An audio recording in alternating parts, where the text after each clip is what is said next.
इथे आपले एकच उमेदवार रिंगणात आहे. सिनेटच्या निवडणुकीत 10च्या 10 उमेदवार आपले होते आणि ती जी आपण रिस्क घेतली होती 2010 साली पहिल्यांदा मी ठरवलं कुठच्याही पक्षासोबत तडजोड करायची नाही, कॉम्प्रोमाइज करायचं नाही. 10च्या 10 रिंगणात टाकायचे.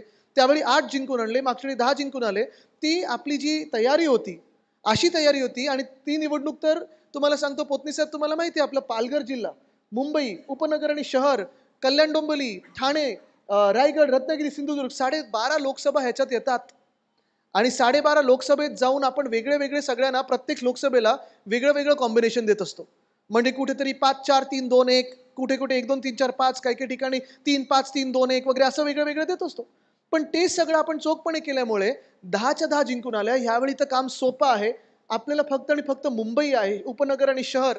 आणि ह्या मुंबईमध्ये आपल्याला 1 नंबरचे जे आपले उमेदवार आहेत अनिल परब साहेब, त्यांच्या समोर फक्त आपल्याला 1 नंबर काढायचा आहे. एकच पसंतीचं वोट द्यायचं आहे. बाकी आपल्याला काही करायचं नाहीये.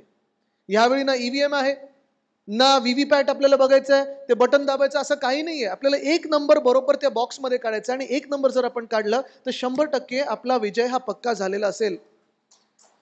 ही खात्री तर आपल्याला आहे, जिंकणार ही खात्री आपल्याला आहे, पण विजय जेव्हा पक्का होतो तेव्हा जास्तीत जास्त मतदैक्याने झालं पाहिजे आणि कमीत कमी मतं बाद झाली पाहिजेत. किंबहुना आपण असं चॅलेंज घेतलं पाहिजे यावेळी.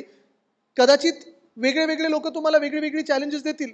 मला माहिती आहे उद्धव साहेब तुम्हाला सांगतील की जास्तीत जास्त मतांनी आपण जिंकलो पाहिजे. चला ठरलं.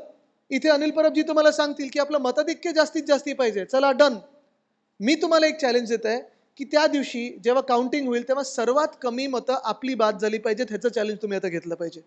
मतं बाद झालीच नाही पाहिजेत. एवढं सोपं काम आहे. त्या बॉक्समध्ये आपल्याला 1 लिहायचं आहे आणि हे 1 लिहिल्यानंतर त्या बॉक्समध्ये आपल्याला टाकायचं, त्या पेटीत टाकायचं.